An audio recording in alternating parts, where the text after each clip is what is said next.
దేవుని నామానికి స్తుతి కలుగునుగాక. దేవుని మహాకృపను బట్టి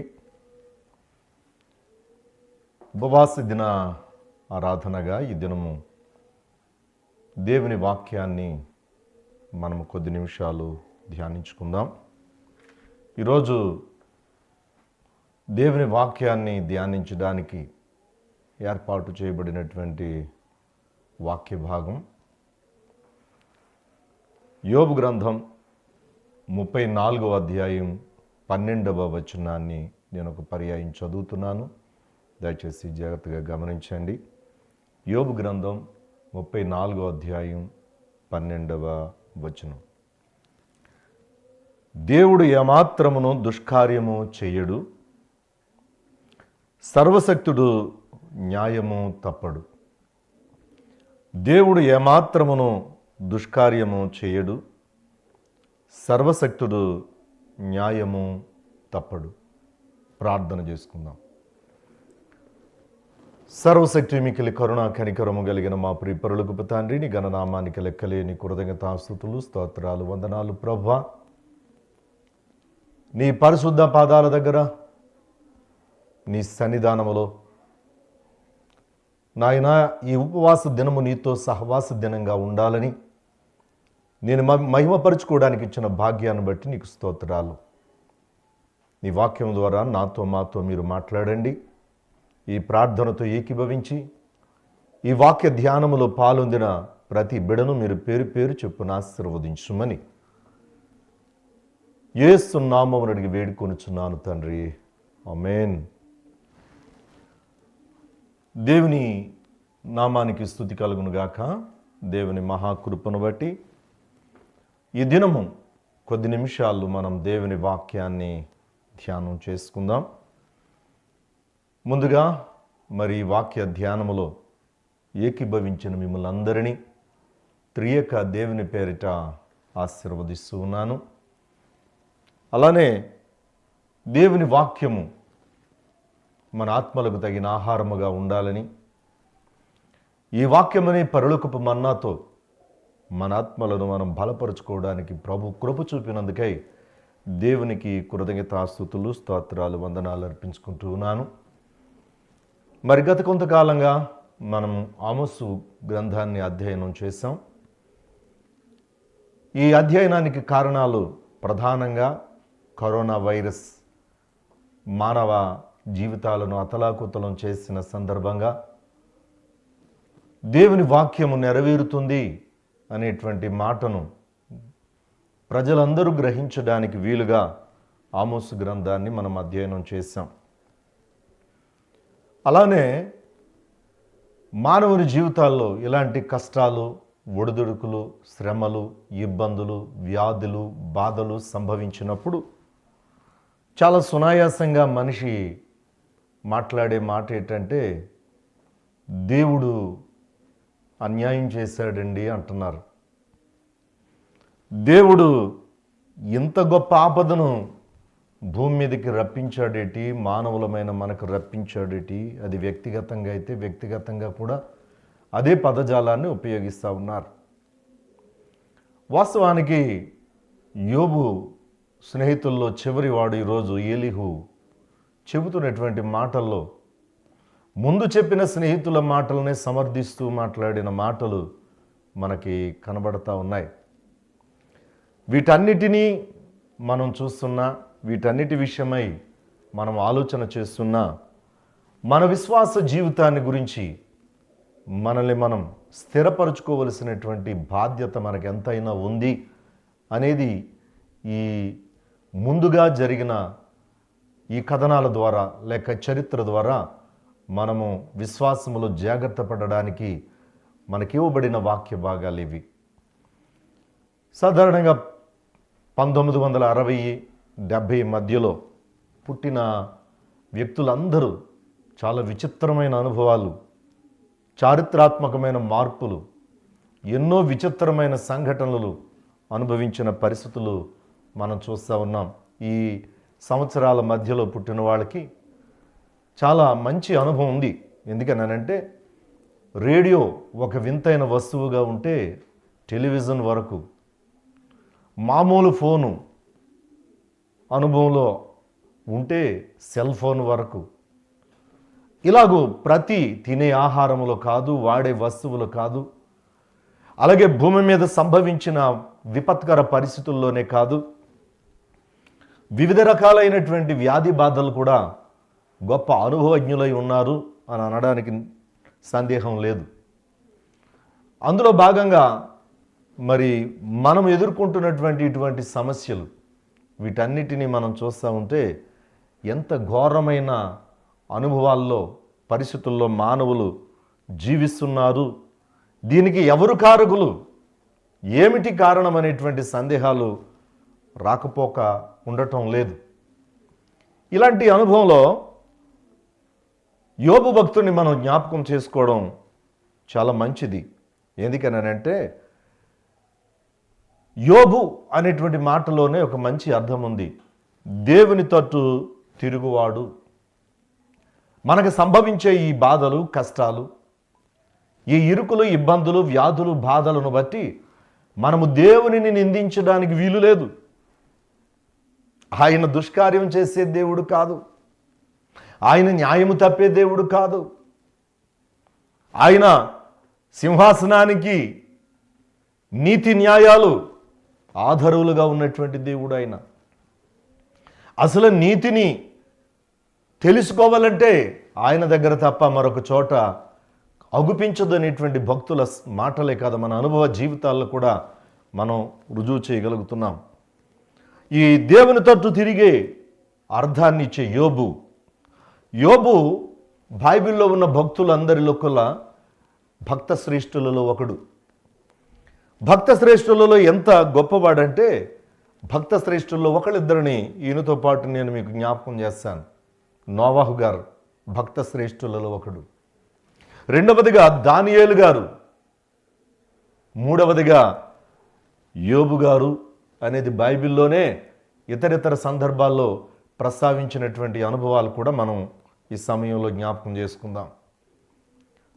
యెహెజ్కేలు ప్రవక్త గ్రంథకర్త దగ్గరికి ఇశ్రాయేలీయుల పెద్దలందరూ వచ్చి కూర్చుంటే, యేసు ప్రభు తండ్రి అయిన దేవుడు అక్కడ సెలవిస్తున్నది ఇశ్రాయేలీయులతో చెప్పమంటున్నటువంటి మాట, ఆ దేశాన్ని గురించి, ఆ ప్రజల గురించి అక్కడ ప్రవక్తకు బయలువెడినటువంటి మాటల్లో ఒక చక్కని మాట మనం వింటూ ఉన్నాం.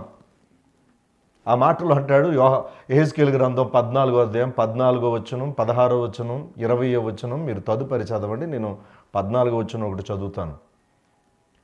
ఈ సమయంలో ఆ పట్టణంలో ఈ ప్రజల మధ్య నోవహు ఉన్నా, అలాగే దానియేలు ఉన్నా, యోబు ఉన్నా, అవసరమైతే వాళ్ళొక్కరిని, వాళ్ళ పిల్లల్ని కూడా కాదు, వాళ్ళొక్కరినైనా రక్షించి వాళ్ళని తప్పించి దాన్ని నాశనం చేస్తాను తప్ప దాన్ని నాశనం చేయకుండా ఉండను అంటాడంటే, భక్త శ్రేష్ఠులలో ఎంతటి గొప్ప పేరు యోబు గారు సంపాదించాడు అనేటువంటిది మనం చూస్తూ ఉన్నాం. యెహెజ్కేలు గ్రంథం 14వ అధ్యాయం 14వ వచనం, 16వ వచనం, 20వ వచనం మీరు తదుపరి ఇంటికి వెళ్ళిన తర్వాత, తదుపరి మీరు వాక్య ధ్యానం అయిన తర్వాత చదవండి. నోవహును, దానియేలును, యోబును ఈ ముగ్గురు అట్టి దేశములో నుండినను వారు తమ నీతి చేత తమ్మును మాత్రమే రక్షించుకుందురు. ఇదే ప్రభువగు యెహోవా వాక్కు. ఇశ్రాయేలీయుల పెద్దలతో యెహెజ్కేలు ద్వారా తెలియచేస్తున్నటువంటి మాటలో ఎంత అద్భుతమైనటువంటి భక్త శ్రేష్టత్వము వీరిలో కనబడుతుందో చూడండి. ఆ ముగ్గురు దానిలో ఉండినను ఆ దేశము పాడైపోవును. నా జీవము తోడు వారు తమ్మును మాత్రమే రక్షించుకుందురు గాని కుమారులనైనను కుమార్తెనైనను రక్షింప జాలకుందురు. ఇదే ప్రభువగు యెహోవా వాక్కు. ఇదే ప్రభువగు యెహోవా వాక్కు. బైబిలులోను భక్త శ్రేష్ఠులలో యోబును గురించి ప్రస్తావిస్తున్నటువంటి తన స్నేహితుడైన ఏలీహు పలుకుతూ చెప్పిన మాట ఈరోజు మనం ధ్యానం చేస్తూ ఉన్నాం. దేవుడు ఏమాత్రమును దుష్కార్యము చేయడు, సర్వశక్తుడు, న్యాయము తప్పడు. మనము చేసిన దానికి మనం అనుభవిస్తూ ఇది దేవుడు నా జీవితంలో చేశాడనడం చాలా తప్పది. మనం మన ప్రవర్తన, మన మాట, మన క్రియల వలన మనము అనుభవించేది అనుభవిస్తున్న దాన్ని దేవుడు నాకు ఈ కష్టాలు పెట్టాడండి, దేవుడు నాకు ఈ శ్రమలు పెట్టాడండి, దేవుడు నాకే ఎందుకు ఈ బాధలు పెట్టాడు, నాకే ఎందుకు ఈ శ్రమలు పెట్టాడు అని చెప్పి మాట్లాడే మాటలు చాలా పొరపాటుతో కూడినటువంటివి అని చెప్పి తెలుసుకోవలసిన ఆవశ్యకత ఉంది. ఈ రోజున ఏలీహు యోబు యొక్క విశ్వాసాన్ని, తన సహనాన్ని, తనలో ఉన్న భక్త శ్రేష్టత్వాన్ని ఆయన గుర్తించలేకపోతున్నాడు. అది దేవుడు ఒక్కడికే తెలుసు. ఎందుకో తెలుసా? ఈ ఏలీహు గారు 32వ అధ్యాయం నుంచి 37వ అధ్యాయం వరకు యోబు గారితో మాట్లాడిన తర్వాత 38వ అధ్యాయంలో యెహోవా దేవుడు సుడిగాలిలో యోబుకు జవాబిస్తూ అద్భుతమైన మాటలు తెలియచేస్తూ ఉంటాడు. సుడిగాలిలో దేవుడు ప్రత్యక్షమై తెలియచేస్తూ ఉంటాడు యోబులో ఉన్నటువంటి భక్తి. ఇక్కడ యోబు తన విశ్వాసం, తన భక్తి, తన భక్త శ్రేష్టత్వాన్ని గురించి తాను పరీక్షింపబడుతున్న తరుణంలో అనుకున్నా, లేక తాను భక్త శ్రేష్టత్వాన్ని కనుపరుస్తున్న తరుణంలో అనుకున్నా, స్నేహితుడు చెబుతున్నటువంటి మాట చాలా విచిత్రంగా ఉంది. స్నేహితులు మాట్లాడిన మాట తెలియకుండా ఏలీహు చివరిగా మాట్లాడిన ఏలీహు కూడా మిగిలిన ముందు మాట్లాడిన వారితో సమానంగానే మాట్లాడుకుంటూ వచ్చాడు. యోబు ఏదో తప్పిదం చేశాడన్నట్టుగా. మనం ఒక భక్తులతో మాట్లాడేటప్పుడు కానీ, ఒక స్నేహితుడు భక్తుడై ఉండి, ఒక స్నేహితుడు క్రైస్తవుడై ఉండి, మనము క్రైస్తవులై ఉండి మాట్లాడేటప్పుడు కూడా దేవుని వాక్యాన్ని మనం ఉపయోగించేటప్పుడు చాలా జాగ్రత్తగా ఉపయోగించాలి. దేవుని యొక్క ఉద్దేశం మనకు తెలియదు గనక మనం త్వరితగతిని నోరు జారకూడదు. ఈ 1960-70 మధ్యలో జన్మించిన వాళ్ళు చాలా గొప్ప మార్పు ఈ భూమి మీద చూశారు అన్ని రంగాలలో కూడా అని మీకు ముందు జ్ఞాపకం చేశాను కదా. ఈ మధ్య కాలంలో ఒక స్నేహితురాలు పెళ్లి జరుగుతుంది, ఆమె క్రైస్తవురాలే. మరొక స్నేహితురాలు క్రైస్తవురాలే, తనకి పెళ్ళికి వెళ్ళాలి. కానీ ఆ రోజుల్లో ఎప్పటిలాగా సెల్ ఫోన్లు, వాట్సాప్లు ఇలాంటివి ఏం పంపడానికి లేదు. అప్పుడు టెలిగ్రామ్ లేకపోతే ఫోన్. ఆ ఫోన్ అన్నా దొరికితే దొరికింది, లేకపోలేదు. నెంబర్ తిప్పి ఆ ఫోన్ దొరికితే దొరికింది, లేకపోతే లేదు. రెండవదిగా టెలిగ్రామ్ అంటే డాట్ టు డాష్ అని చెప్పి కొట్టి టెలిగ్రామ్ పంపించేవారు. సరే, ఏమైందో టెలిగ్రామ్ ఫామ్ పూర్తి చేయాలి, అందులో క్యాపిటల్ లెటర్స్ విడిగా రాయాలి. ఆమె ఈ క్యాపిటల్ లెటర్స్ వాక్యం అంతా రాసి ఏదన్నా ఏం పెట్టాలో అర్థం కాక పోస్ట్ ఆఫీస్కి వెళ్ళి టెలిగ్రామ్ దగ్గర కూర్చుని అక్కడ లెటర్ పూర్తి చేస్తూ దాంట్లో యోహాను మొదటి పత్రిక అంటే 1 యోహాన్ వేసి, 1 వేసి, రోమన్ 1 వేసి, యోహాన్ వేసి 4:18 అని వేసి ఇచ్చేసింది. అంటే అలాగే కొట్టాలి. అక్కడ ఈ చేతు వేళ్లతోనే టెలిగ్రామ్ కొట్టేవారు డాట్ టు డాష్ అని చెప్పేసి. ఆ విషయాలు తెలిసిన వాళ్ళకి అర్థమవుద్ది. అయితే ఆమె కరెక్ట్గానే ఇచ్చింది రెఫరెన్స్. ఆ టెలిగ్రామ్ కొట్టే ఆయన మొదట ఈ పెద్ద అంకెతో కూడిన 1 కొట్టకుండా యోహాను 4:18 పంపేశాడు. సరిగ్గా పెళ్ళి అయిపోయింది. అందరూ భోజనాలు కూర్చున్నారు. రిసెప్షన్ దగ్గర భార్య భర్తలు ఇద్దరు కూడా కూర్చున్నారు. టెలిగ్రామ్ అప్పుడు ఇలాగే పెళ్లి మధ్యలో టెలిగ్రాములు వస్తే టెలిగ్రాములు చదివేవాళ్ళం. అలాగే టెలిగ్రామ్ వచ్చింది. టెలిగ్రామ్ చూస్తే యోహాను 4:18 అని ఉంది. యోహాను మొదటి పత్రిక 4:18. మొదట ఉన్న 1 పోయింది టెలిగ్రామ్లో రావడంలో. ఆవిడ రాయడం కరెక్ట్గా రాసింది. ఆ టెలిగ్రామ్ చదివాక భార్యాభర్తల మధ్య విభేదం వచ్చింది ప్రారంభంలోనే, మొదటి రోజే. కారణం ఏంటంటే ఆ యోహాను రాసిన మొదటి పత్రిక 4:18 ప్రేమలో భయం ఉండదు అని చక్కగా ప్రేమను గురించిన వివరించిన మాట ఉంది. ఆ యోహాను మొదటి పత్రికనే 1 పోయింది. యోహాను 4:18 అనేటడికి నీకు 5 పెనిమిటిలు ఉండరి, ఇప్పుడున్నవాడు నీ పెనిమిటి కాదు అన్న మాట వచ్చింది. అక్కడితో టెలిగ్రామ్తో వచ్చిన ఇబ్బంది ఆ ప్రారంభం రోజునే భార్య భర్తలు ఇద్దరి మధ్య మనస్పర్ధలు వచ్చాయి. ఇక్కడ స్నేహితులు వచ్చి ఆదరిస్తారనుకుంటాం, కొన్ని కష్టాల్లో బంధువులు వచ్చి ఆదరిస్తారనుకుంటాం, తోబుట్టువులు వచ్చి సహకరిస్తారనుకుంటాం. ఏ కష్టంలో ఎవరు వచ్చినా మనల్ని ఆదరించేది, బలపరిచేది ఏదీ లేదు.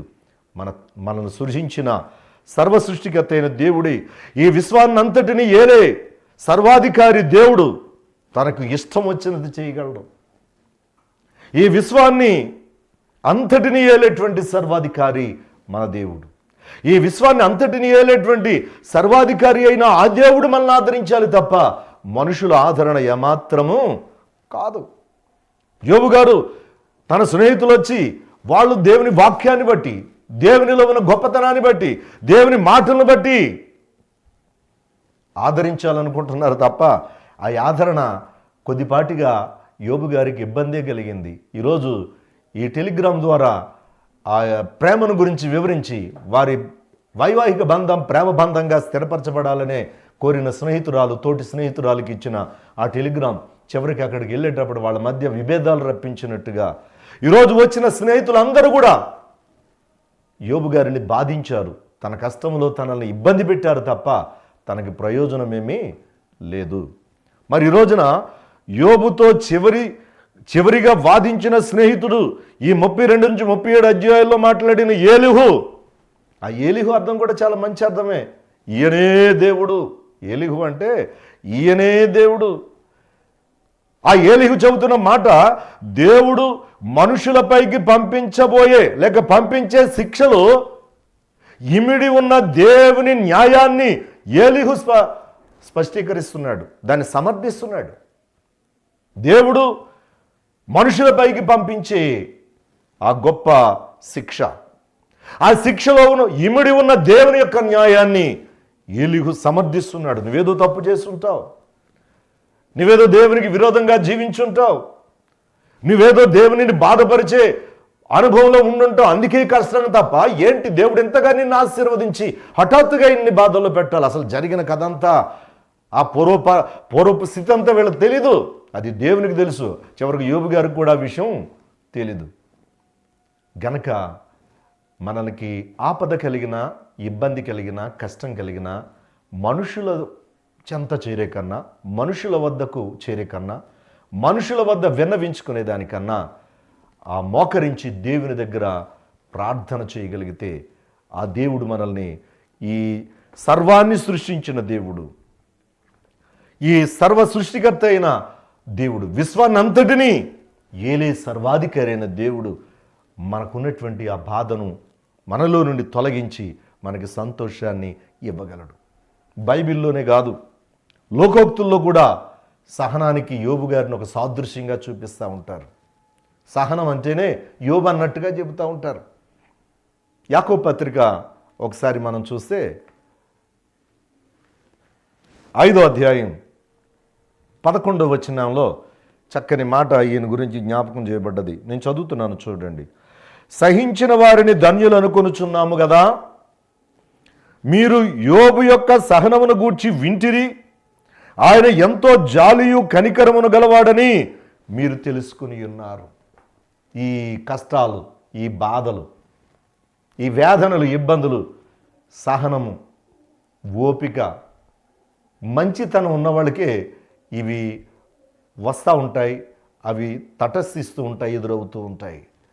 అలాంటి సందర్భంలో మన తోటి స్నేహితులు, చివరికి యోబు గారు భార్య కూడా యోబును ఒక మాట, దేవుని దూషించేవయ్యా, ఎందుకు వచ్చింది ఇలాగ, ఎంతకాలం బతుకుతావని చెప్పింది. సొంత భార్య కూడా, లేక భర్త కూడా, లేక బిడ్డలకు కూడా మనకి కలిగే బాధలో మనల్ని ఓదార్చగలిగిన స్థితి వారి దగ్గర లేదు. కానీ దేవుని వద్దే ఉన్నది అనడానికి ఇది చాలా ప్రాముఖ్యమైన మాటగా మనం చూస్తూ ఉన్నాం.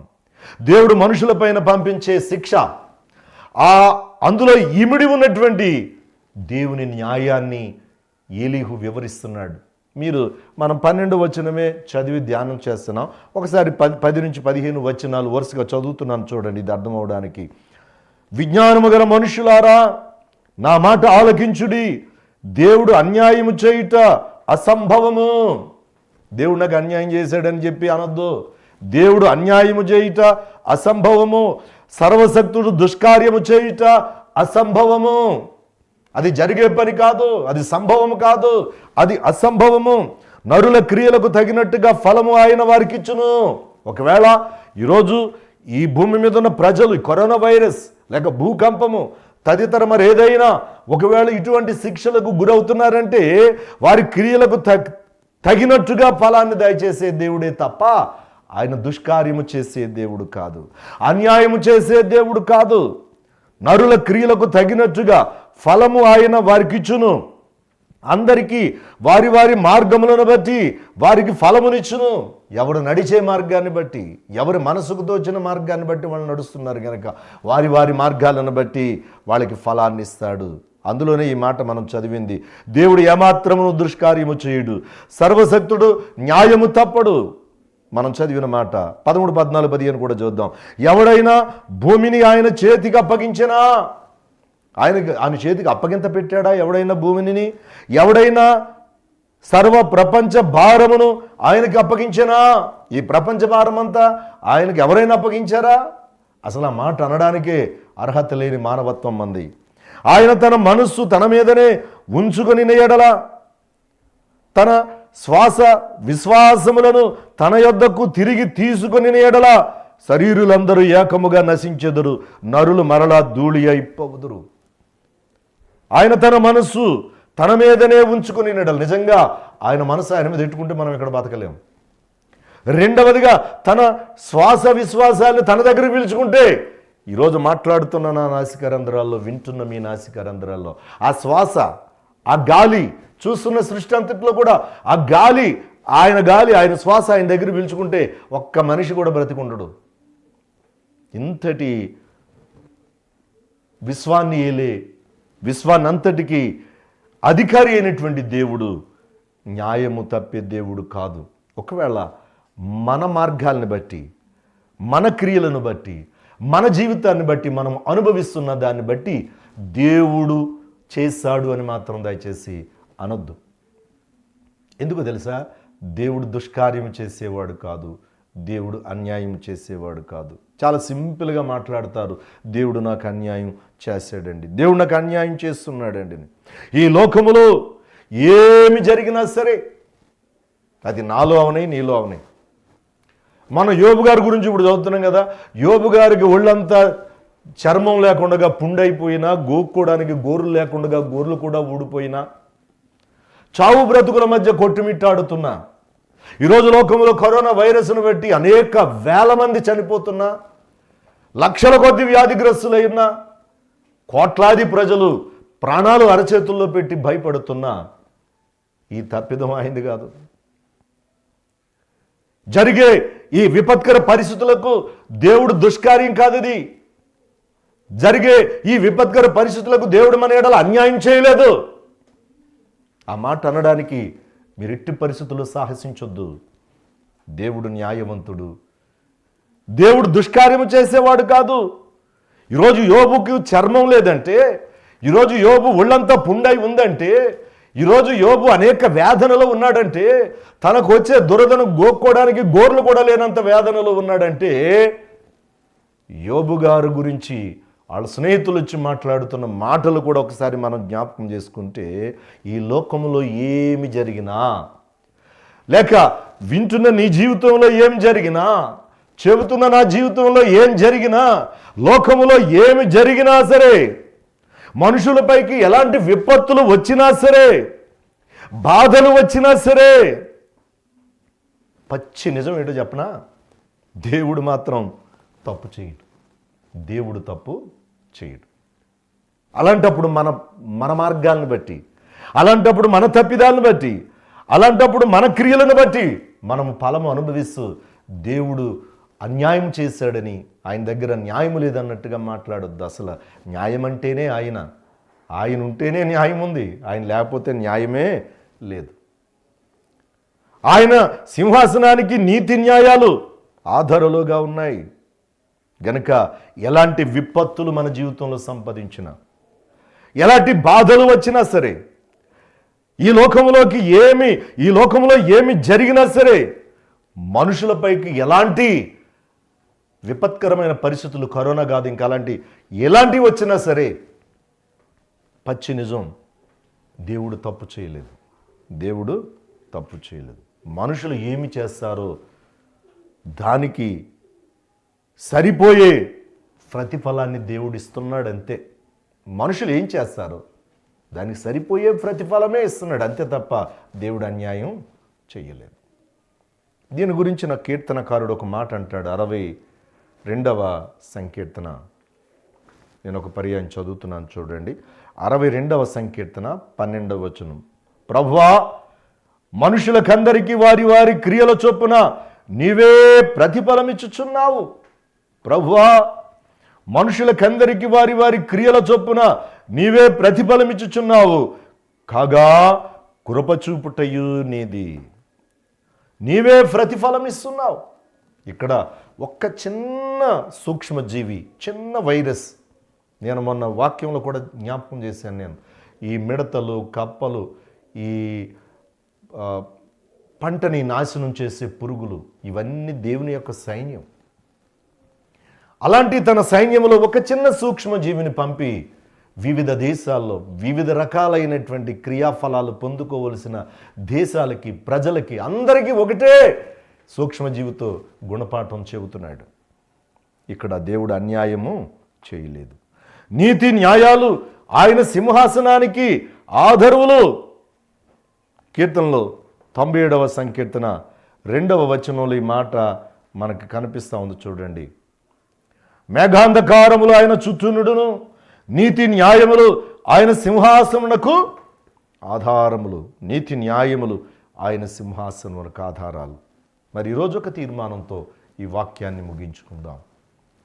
మన జీవితంలో సంభవించే ఏ విపత్కరమైన ఇబ్బంది అయినా, ఇరుకైనా, సమస్య అయినా, వ్యాధి అయినా, బాధ అయినా, మానవుల జీవితాల్లో సంభవించే ఏదైనా, ఈ లోకములో ఏమి జరిగినా సరే, మనుషులపైకి ఎలాంటి విపత్తులు వచ్చినా సరే, బాధలు వచ్చినా సరే, దేవుడు మాత్రం తప్పు చేయటం లేదు. ఈ విషయాన్ని జాగ్రత్తగా గమనించండి. ఎందుకంటే భక్త శ్రేష్ఠులలో యోబు స్నేహితుడు వచ్చి యోబుకు సలహా ఇస్తున్నాడు. ఆయన తప్పిదం చేయలేదు, కానీ దేవుడు యోబు యొక్క విశ్వాసాన్ని మరింత వెలికి బయటకు తీయడానికి అనుమతించినటువంటి ఒక్క చిన్న సంఘటన అది. కానీ దేవుడు ఆ భక్త శ్రేష్ఠులలో నోవాహు, అలాగే దానియేలు, యోబు జీవితాలు, ఇంకా అనేక మంది భక్తుల జీవితాల ద్వారా వాళ్ళకి ఇవి ముందుగా సంభవించడం ఎందుకంటే నేడు మన భక్తి జీవితాన్ని స్థిరపరచుకోవడానికి, నేడు మన భక్తి జీవితాన్ని బలపరుచుకోవడానికి, వారు చూపిన విశ్వాసాన్ని మనం ఒక్కసారి దానిని ధ్యానించి ఆలోచించి మన విశ్వాసాన్ని బలపరుచుకోవడానికి, మనము దేవునిలో బలపడ్డానికి, విశ్వానంతటిని ఏలే సర్వాధికారైన దేవుణ్ణి కలిగి ఉన్న మనం నీతి న్యాయాలను అనుసరించడానికి ఇవి మనకు ఉపయోగపడాలి.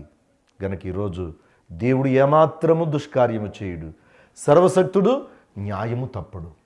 న్యాయవంతుని బిడలంగా మనము న్యాయము తప్పకుండా ఉంటే ఈ విపత్తులు మనకు సంభవింపవు. గనక మన జీవితంలో నోవహు గారిని జ్ఞాపకం చేసుకున్నా, దానియేలు గారిని జ్ఞాపకం చేసుకున్నా, యోబును జ్ఞాపకం చేసుకున్నా, మరి ఎవ్వరిని జ్ఞాపకం చేసుకున్నా మనం నేర్చుకోవాల్సింది ఒకటే, నీతి న్యాయములకు ఆధారమైనటువంటి దేవుని బిడలంగా ఉన్న మనం న్యాయము తప్పకుండా ఉంటే తప్పనిసరిగా మన జీవితంలో దేవుడు అద్భుత కార్యాలు చేస్తాడు. ఈ లోకంలో ఏమి జరిగినా సరే, ఏంటి ఇప్పుడు ఈ పరిస్థితుల్లో చాలామంది మాట్లాడే మాట, దేవుడు ఏంటి, ఎప్పుడు ఏ చరిత్రలో ఎప్పుడు చూడలేదు, మా తదనంతరం కాదు మా పితరుల దగ్గర నుంచి కూడా ఎప్పుడు వినలేదు, ఇలాంటి విపత్కరమైన పరిస్థితులు వచ్చినాయి ఏంటి. సాధారణంగా వ్యక్తుల జీవితంలో కానీ మనుషుల జీవితంలో కానీ వస్తే దేవుడు ఏంటి ఇలా చేశాడు, ఏంటి ఇది, ఈ అన్యాయం లేక ఇది దుష్కార్యంగా భావించుకుంటూ ఉంటారు. కానీ ఎప్పుడు ఆ మాట అనొద్దు. ఈరోజు ఈ మాట ద్వారా మనం నేర్చుకునే మాట ఏంటంటే, దేవుడు నీతి న్యాయములు ఆయన సింహాసనములకు ఆధారాలు. మనుషులు ఏమి చేస్తారో దానికి సరిపోయే ప్రతిఫలాన్ని అనుభవిస్తారు. దేవుడు దుష్కార్యం చేయుడు, దేవుడు అన్యాయం చేయుడు, దేవుడు చేసేది న్యాయం.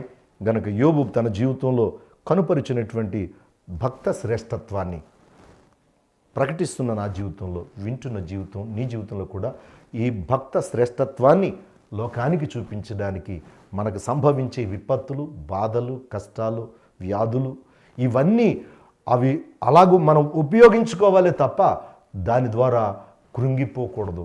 దాని ద్వారా మనకు కలిగిన ఇబ్బంది ద్వారా విశ్వాసం నుంచి తొలగిపోకూడదు. ఈరోజు యోబు గారు భక్త శ్రేష్ఠుల్లో ఒకడయ్యాడంటే, దానియేలు గారు భక్త శ్రేష్ఠుల్లో ఒకడయ్యాడంటే, అలాగే నోవాహు గారు భక్త శ్రేష్ఠుల్లో ఒకడయ్యారంటే ఎంతటి వేదనలు సహించారో, తమ విశ్వాసాన్ని ఎలా నిలుపుకున్నారో, సొంత భార్య, సొంత స్నేహితులు వాక్యం ద్వారా ఎంత బాధపరిచినా కానీ యోబుడు స్థిరంగా ఉన్నట్టుగా నీవు నేను కూడా ఈ విపత్కర పరిస్థితుల్లో స్థిర విశ్వాసములో భక్త శ్రేష్ఠులలో ఒకలంగా చేర్చబడి దేవుని బిడలంగా, న్యాయవంతుడైన దేవుని బిడలంగా మన జీవితంలో న్యాయం చూపించడానికి పరిశుద్ధాత్మ దేవుడు మనందరికీ తోడైండునుగాక. ఆమేన్. ప్రార్థన చేసుకుందాం. ప్రార్థన ఆశీర్వాదంతో ఈ వాక్య ధ్యానాన్ని ముగించుకుందాం. కృపామయ పరిశుద్ధుడా, నీ ఘనమైన నామానికి లెక్కలేని స్తుతులు, స్తోత్రాలు, వందనాలు ప్రభువా. నీ పరిశుద్ధ పాదాల దగ్గర నాయన యోబు గారి జీవితంలో తన స్నేహితుడైన ఏలీహు మాట్లాడిన మాటలు మేము జ్ఞాపకం చేసుకున్నాం. మనుషులు తమ తప్పిదాల వలన అనుభవిస్తున్న కష్ట సమయంలో దేవుడు జరిగించేటువంటి నీతి న్యాయాల గురించి మాట్లాడుతున్నాను అని చెప్పి ఏలీహు అనుకున్నాడు. అలాంటి సందర్భాల్లో నేటి మానవ స్నేహితులుగా మాతో ఉన్న స్నేహితులు ప్రస్తుత అనుభవాలు మేము జ్ఞాపకం చేసుకోవడానికి కృప చూపావు ప్రభా. నీకు స్తోత్రాలు. చల్లిన విత్తనాలు మంచి నేలను పడిన విత్తనాల వలె ఫలింప చేయండి. వినిన వాక్యం వృధా కాకుండా బిడల హృదయాలలో భద్రపరచండి. నాయనా, నీ సన్నిధానమున మేమందరము నిన్ను మహిమపరుచుకుని ఉండగా వినిన వాక్యం వృధా కాకుండా మా హృదయాల్లో భద్రపరిచి తిరిగి నెమరు వేసుకుని నీతి న్యాయములకు ఆధారమైన సర్వాధికారి అయిన దేవుడివైన నీకు బిడలంగా ఉన్న మేము నీతి న్యాయాలు జరిగించే బిడలంగా మమ్మల్ని ఆయత్తపరిచి నీ ఆశీర్వాదాలతో నింపండి. యోబు జీవితంలో సంభవించిన వ్యాధి, ఆ కష్టం, ఒక వ్యక్తి జీవితంలో సంభవించిన అనుభవానికి ఎంత గొప్ప విశ్వాస అనుభవాన్ని మీరు మాకు నేర్పినందుకు నీకు స్తోత్రాలు. మరి ఇప్పుడు యావత్తు లోకం అంతటికీ వచ్చిన ఈ గొప్ప వ్యాధి అనుభవాన్ని నుండి ఒక గొప్ప విశ్వాసాన్ని మేము నేర్చుకోవడానికి, విశ్వాసములో మేము స్థిరపడడానికి నీ కృప మాపై మెండుగా కుమ్మరించండి. ఈ కష్టములో మా నీతిని మేము నిలబెట్టుకోవడానికి, రుజువు చేసుకోవడానికి, ఈ కష్ట దినాల్లో మా న్యాయాన్ని మేము నీ బిడలంగా కనుపరుచుకోవడానికి నీ కృప మాపై మెండుగా ఉంచి నీ కృపలో భద్రపరచుమని నీ సన్నిధి ఆశీర్వాదాలతో మమ్మల్ని నింపండి. మరి కరోనా వైరస్ వ్యాధిగ్రస్తులై మృతి పొందిన బిడలు, వారి విడిచి వెళ్ళిన కుటుంబాలను మీరు ఆదరించండి. వ్యాధితో బాధపడుతూ స్వస్థత కొరకై నీ పాదాల దగ్గర ఎదురు చూస్తున్న బిడలందరినీ ఇప్పుడే ముట్టి లేవనెత్తండి. అలాగే నాయనా, ఈ వ్యాధిగ్రస్తులు కాకుండా మిగిలిన ప్రజలు ఉండాలని మరి దేశాధినేతలు, మంత్రులు, శాసనసభలు, పార్లమెంటు తదితర మహామహులందరూ తీసుకుంటున్న నిర్ణయాలు ప్రజలు కూడా శిరస వహించి సహకరించుకుని వ్యాధి ప్రబలకుండగా నిన్ను మహిమపరుచుకోవడానికి కృప చూపించండి. ఈ కరోనా వైరస్ను నాశనం చేయండి ప్రభువా. నాయనా, ఈ వ్యాధి యోబు గారికి వచ్చిన వ్యాధి తన స్నేహితులు నిందించిన తన విశ్వాసాన్ని నిలుపుకున్నట్టుగా నేడు యావత్తు మానవాళికి వచ్చిన వ్యాధి ద్వారా మా విశ్వాసాన్ని నిలబెట్టుకునే బ్రతుకులు మాకందరికీ దయచేయమని యేసు నామమున అడిగి వేడుకొనుచున్నాము తండ్రి. ఆమేన్. మన తండ్రి అయిన దేవుని ప్రేమ, ఆయన కుమారుడును మన రక్షకుడుని మోచకుడును ఆయన యేసుక్రీస్తు వారి కృప, ఆదరణకర్తైన పరిశుద్ధాత్మ దేవుని సహవాసం సదా మీ వ్యక్తిగత కుటుంబ భవిష్యత్ జీవితాలకు ఆశీర్వాదాలతో తోడైండునుగాక. ఆమేన్. దేవుడు మిమ్ములను, మీ కుటుంబాలను, అలాగే నన్ను, మా కుటుంబాన్ని, మనందరి కుటుంబాలను దీవించి ఆశీర్వదించునుగాక. ఆమేన్.